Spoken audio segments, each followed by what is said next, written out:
よーし、みんな集まったな。それじゃ、サトシの応援頼むぞ。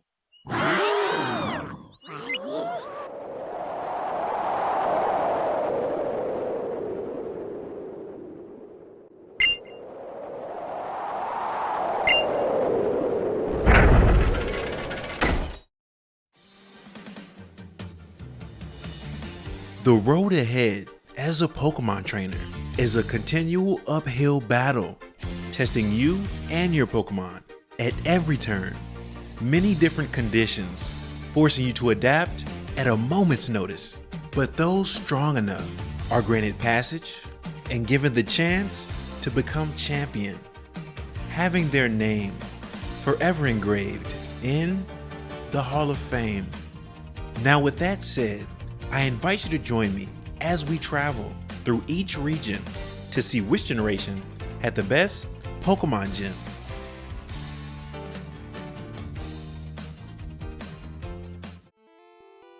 The Kanto region. First up is Pewter City, home to the Rock-type gym leader and first-class chef, Brock. The Pokemon League decided to go very uniform on the exteriors of these gyms. Heading inside, the single thing that this gym does right is choice. After first starting your journey, getting past the intro and dialogue, they give you the option to go head first at the gym leader. This is a good early sign of the game devs respecting the player's time. Nicely done. Cerulean City brings us to Misty, the water-type gym leader, mixing both pool and pier, being able to walk across and around, really going all in on the aquatic theme, with multiple lifeguards on duty. Fire types not advised. Vermilion City, where Lieutenant Surge stands firm, guarding the Thunder Badge, choosing trash cans and hidden switches to represent electricity seems very elementary, resulting in wasted potential. Celadon City, where the gym leader Erica, the grass type specialist, is surrounded by nature with multiple checkpoints. Very fitting, as in many ecosystems, those most valuable are the most guarded. The Marsh Badge is gifted to the victor of the Saffron City Gym. This multi-room complex has you navigating through a series of teleporting tiles that can leave you completely confused.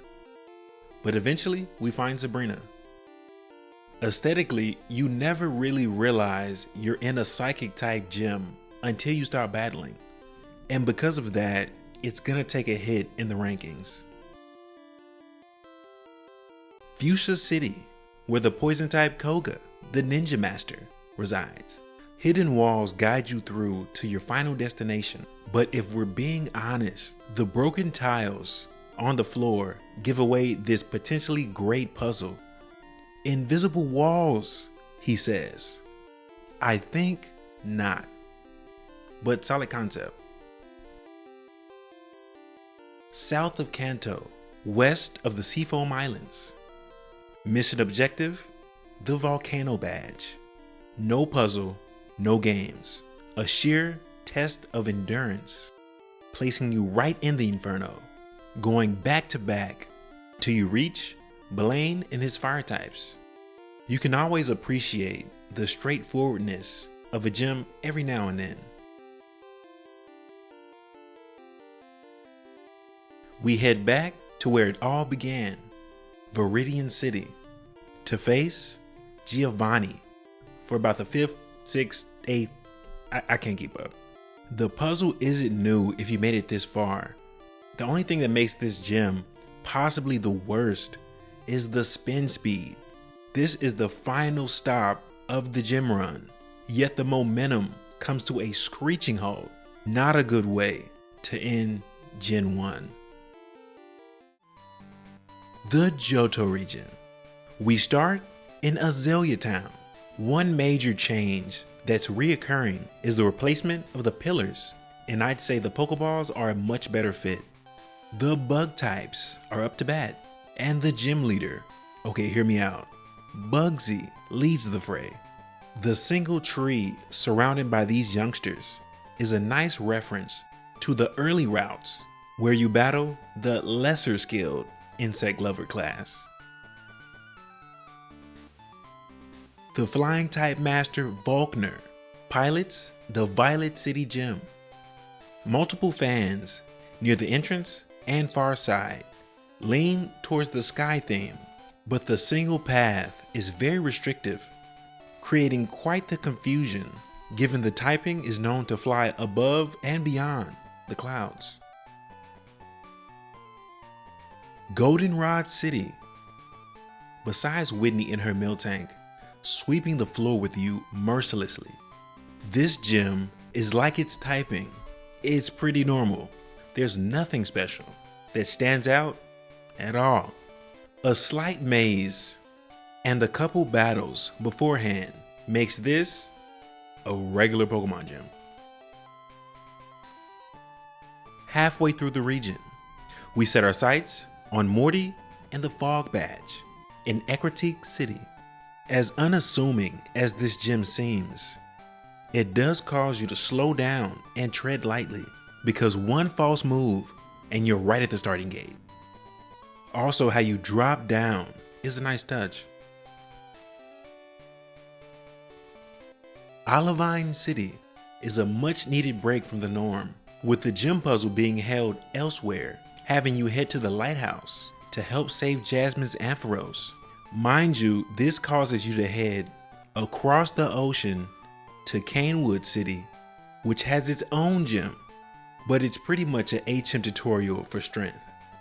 And seeing Chuck toss a boulder is a cool animation. But back to Jasmine and Amphi. Secret potion in hand, the gym opens up. I love how self-aware they are to know we've done so much to get to this point. So, one battle, one badge. Mahogany Town. The gym leader Price runs a giant icebox. A nice touch they added is all the trainers are wearing ski gear, except him. In summary, there's something oddly satisfying about ice in Pokemon games, so this gym is definitely up in the rankings. Blackthorn City breaks out all the stops, having a multi-level puzzle, dropping boulders into lava to create a path to the final battle with Claire. And with her dragon types, it's not an easy one. But when you do defeat her, you don't get the badge. And I'm like, bruh, you lost. Can I have my badge? Then she tells you to go to Dragon's Den to see if you're truly worthy. The cutscene is very telling about Claire as a person, but she does make up for it by giving us directions to the Pokemon League. Moments like this, with the slightest nods to character development, add so much charm to these classic games.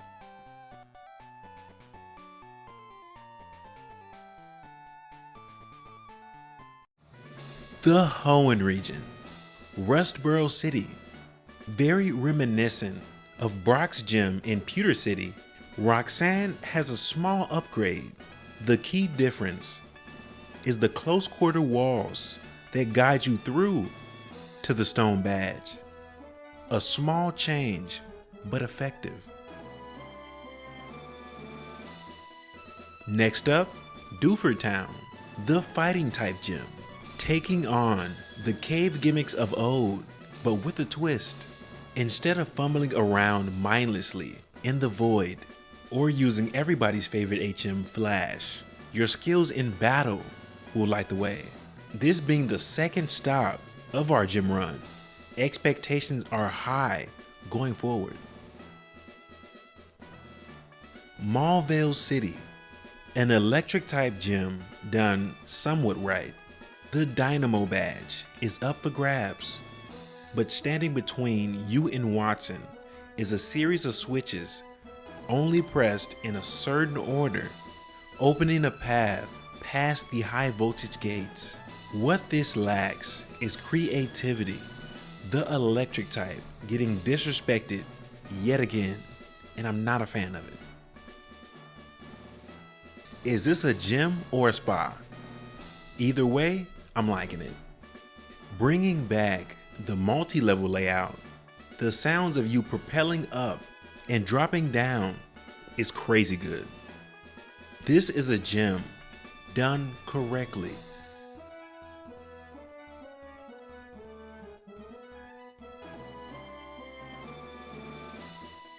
The Petalburg City Gym is now open. Norman lies in the way as this is a more battle-focused gym. Doors labeled with different stats give the player a more customized battle experience. My one gripe is that this gym isn't longer. With this being badge number 5, it seems like they didn't want to up the difficulty too much this early.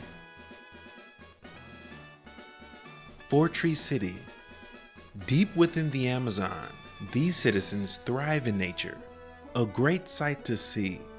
The forest and modern facilities working in lockstep, ever so peacefully and productive. After revealing the invisible Kecleon, Winona holds the feather badge.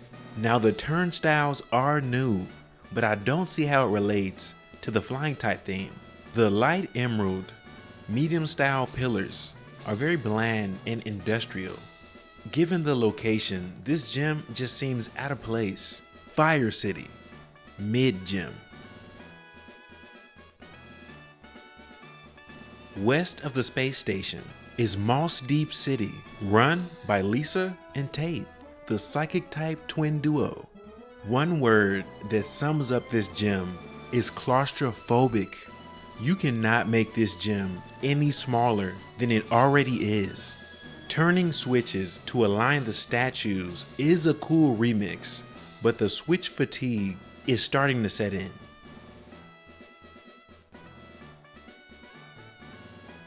After Rayquaza slaps the taste out of Kyogre and Groudon, we find ourselves at the last stop of the region, and it doesn't disappoint. Being able to head straight for the gym leader is always appreciated. The tension building up, taking on every level, not being able to make one mistake, because if you fall, it's a fate worse than death. But if you manage to execute a perfect run, standing in the middle of 2 waterfalls while receiving the rain badge is a moment you don't forget.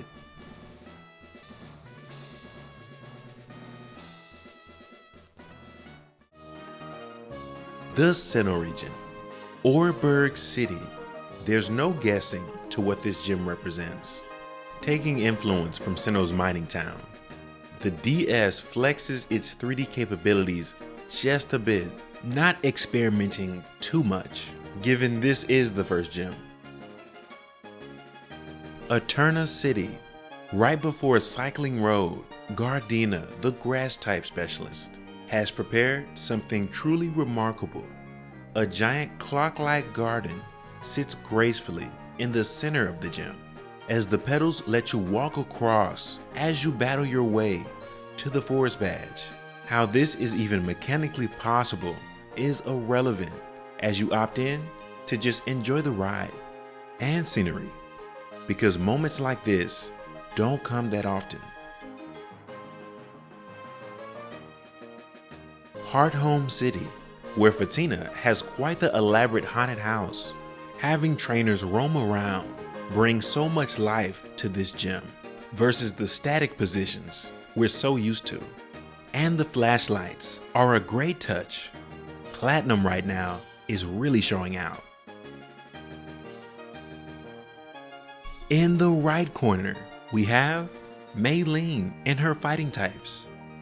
The boxing gym, having you push tires to clear a route to the big bout, is very immersive, tension rising after every fight, leading up to this legendary showdown. Crasher Wake, you know, the big guy, stands on the far side of an Olympic-sized swimming pool. not knowing our Torterra is about to wreak havoc. The switches make a return, but this time they control the water level. Nothing to get excited about, but the sheer size of the pool is the most impressive. Canalave City, run by Brian, the man of steel, the warehouse. We've been here before, and putting a metal coat over moving panels doesn't change that. So, moving on. Snow Point City. Now this is an ice gym, making momentum a key component as you slide and glide through this concave, frozen pyramid. The snow exploding on impact is my favorite. And once you figure out the right combo, Candace is waiting. Sadly, this is the last stop of the Sinnoh region. Sunny Shore City. After Volcano reignites the spark to battle again, the gym opens up, and we go after the beacon badge. The constant moving gears and walking across electro waves are pretty cool, but they're very surface level. You think they go all out, but no. Maybe Volkner should have stayed in retirement.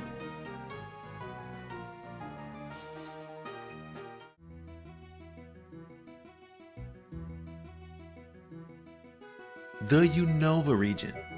Seeing the trainer school get the gym treatment is awesome, especially because I would love to know how many players actually take advantage of such higher education. Nonetheless, as a student, small class sizes guarantee plenty of one-on-one instruction for the journey ahead. As they say, experience is the best teacher. The schoolyard hosting multiple battles at once lets you spectate and take part at your own pace. A great introduction to the world of battling.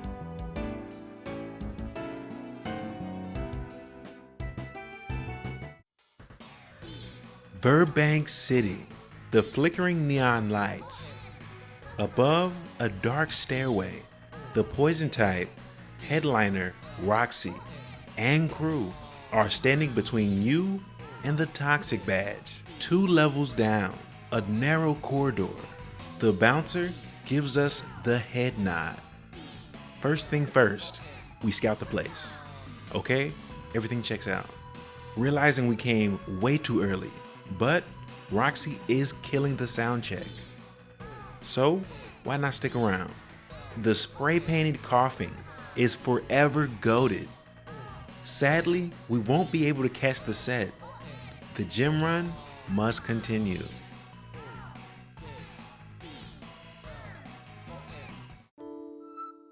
Casalina City, near the heart of this metropolis. Now, this bug type gym has no business being this well put together, with cocoons placed all over, with elaborate thread system that transports you to the artist formerly known as Berg. A standing ovation is in order for all the bug type trainers. This is your moment, and it's well deserved.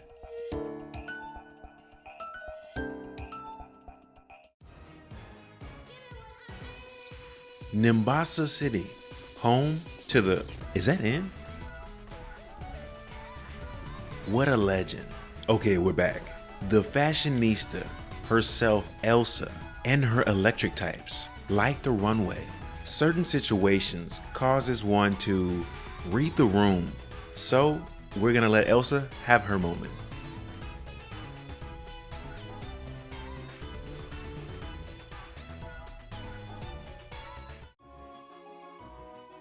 Skyla's Hangar, where the terminal is full of activity, but we're here for the Jet Badge. This is by far the best execution of a typing by any gym leader. The constant worry of turbulence, causing you to continuously take cover as you fight your way through. Once you make it safely on the other side, you see the ginormous fans that you've been battling this whole time. This is a gym.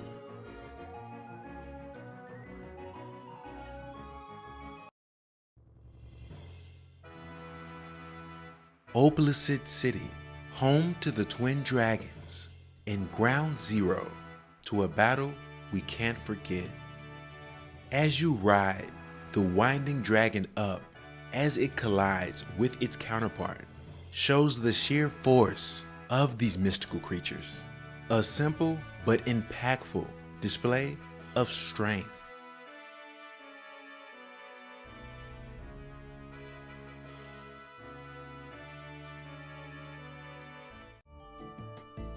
Hoenn City, where Aquaman, Marlin, holds the Wave Badge.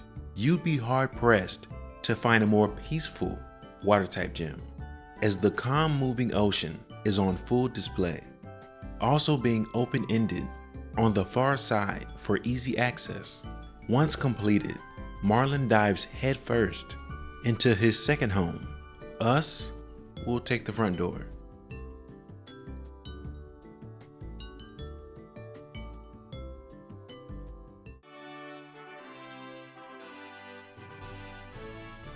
The Kalos region, Santaloon City, is where we begin. Viola, a true lover of photography, runs the bug-type gym that could second as a museum. Once you get caught in her spider web, there's a guided path that sends you straight through, which I'm not a fan of. Gen 6's constant hand-holding is something you just get used to, but without the guardrails, there's something here. We just don't get to experience it.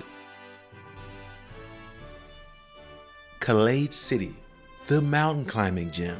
Love that it doesn't take itself too serious. You make it to the top, you get the cliff badge. Easy.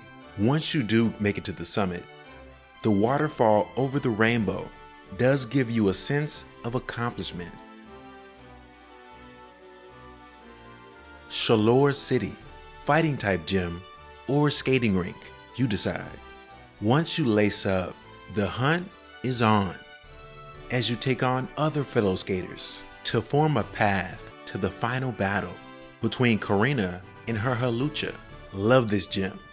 The scale and letting the player cut loose from the norm is always good to see. The arcade continues in the Coumarin City Gym, trading mountain climbing for rope swinging. Major violation, we don't reward reskins, and as a result, this gym will not make the rankings. Moving on. Lumiose City, after the shenanigans at the power plant, we're at full power, so let the game show begin. Everyone's favorite characters from X and Y, Bonnie and Clement. Test your Pokemon knowledge. This is peak. And I'm not gonna lie, if you didn't get 100%, I suggest enrollment at the training school in Unova. But this gym easily could guarantee the top spot. Laveer City, north of Kalos, is the fashion designer, fairy type gym leader. The exterior doesn't prepare you at all for what's in store inside. The warp panels guide you through this dollhouse, but the rooms itself are the star of the show. Reusing assets is all too common in Pokemon games, but here they break the mold. So to see every room distinctively different really makes you appreciate the time and effort the artists took to bring their vision to life. Alistar City, where the psychic type gym leader, Olympia, somehow transcends space and time. Upon arrival, at first glance, you're simply in a room. But that couldn't be farther from the truth. By taking one step on the Sinnoh rug, blasts away the perception of reality, being transported to a type of distortion world where the laws of physics are not only broken, they're being rewritten in real time as we travel the cosmos in a place that toes the line between space and the supernatural. Our voyage comes to an end after obtaining the psychic badge, from whom it's safe to say is more powerful than meets the eye.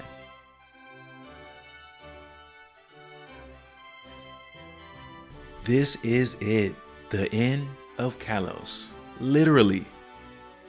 Anyway, Snowbell City, and it doesn't disappoint. The ice type gym, turned into a giant rotating freezer, has you going back and forth on multicolored platforms to be met by a double staircase that's almost angelic in appearance. What's so crazy is this looks like a champion room.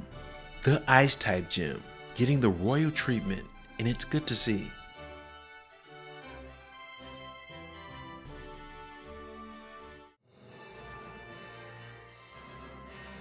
The Alola region, Gen 7 decided to go with island challenges versus the traditional gym format. So for these rankings, they'll be excluded. So until next time, we say Alola.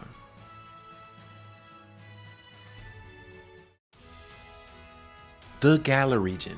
What Gen 8 does well is presentation.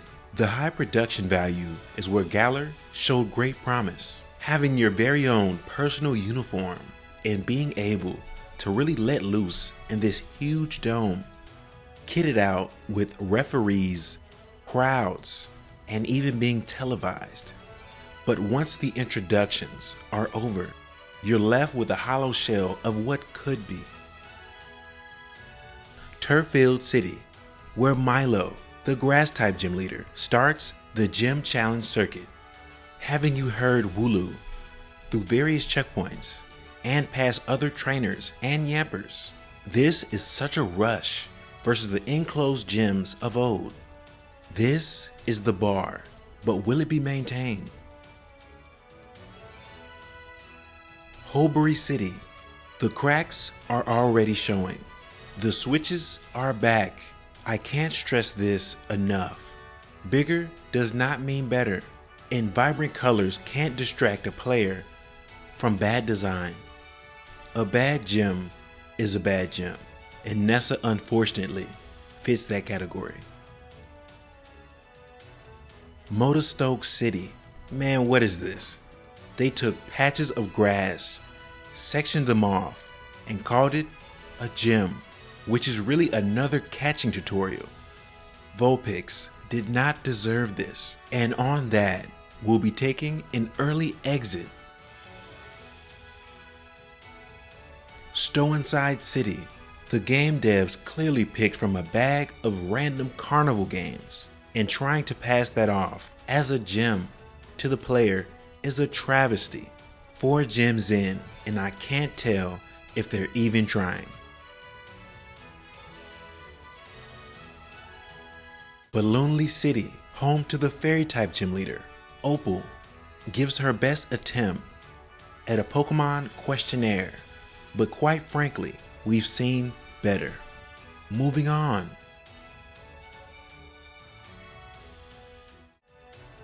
Chichester City hands you the trap detector as Sword and Shield takes full advantage of the rumble pack as you walk ever so cautiously across this icy platform. The tension hits an all-time high as the visibility becomes almost non-existent. But by the grace of Arceus, we make it through. Leave it to the ice type gym to start the redemption arc. But does Galar have enough time? Spikemuth City. The rumors of Gen 8 being rushed turns into facts once you reach this point of the game. The laziness and complete disregard for this section is not only a blow to the players, it's a disgrace to the Pokemon League. The back end of this game is just a waste, and anybody getting back into Pokemon should avoid Sword and Shield at all costs, except the DLC.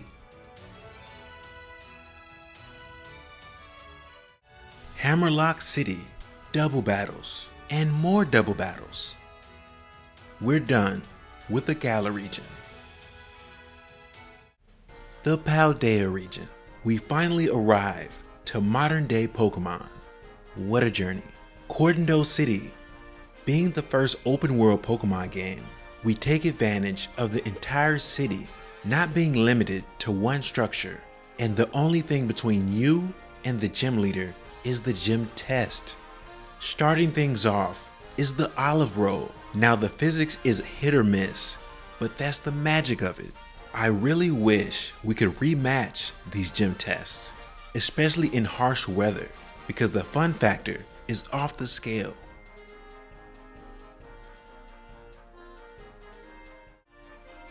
Artisan City, where the grass type artist, Bracius, has you going around town, gathering sunflora. And check out the sights. The windmill as its centerpiece, surrounded by a colorful array of floral throughout, makes grass types feel right at home.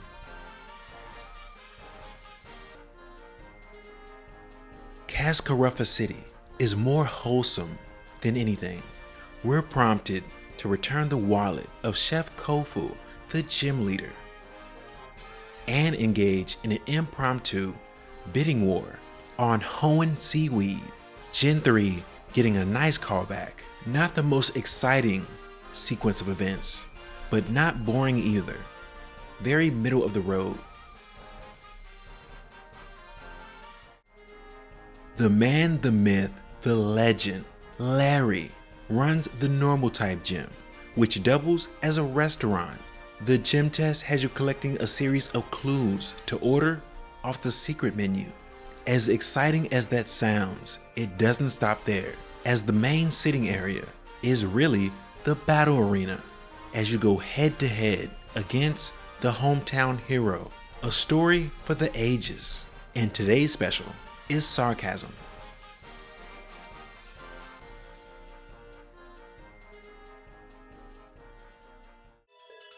Glacio Mountain is where we arrive at the ice type gym.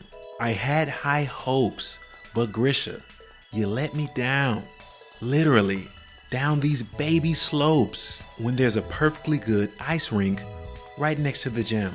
And what a perfectly good theme gone to waste. I'm not mad, I'm just disappointed. What in the Wii Sports is this? Tulip, the psychic type gym leader, has you complete her emotional spectrum practice exercise regimen. Now, I'm all for Simon Says, but this drags on way too long, and the gym battles just seem forced. The psychic gym getting a rare miss. Montenevera brings the hype. No minigame, just double battles, done right. And the crowd is a key factor. After certain conditions are met, either side gets a wide variety of stat boosts that could really change the tide of the battle. The only thing missing is Roxy, but Rhyme is not bad either.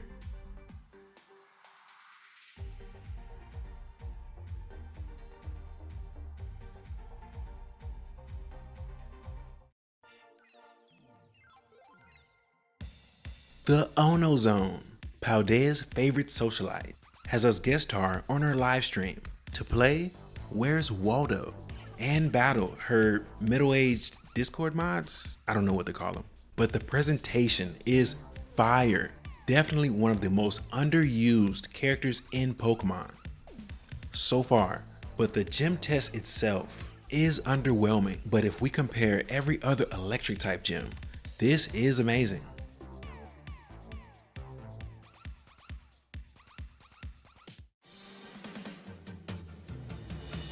72 gyms across 8 generations, but which one stands above the rest?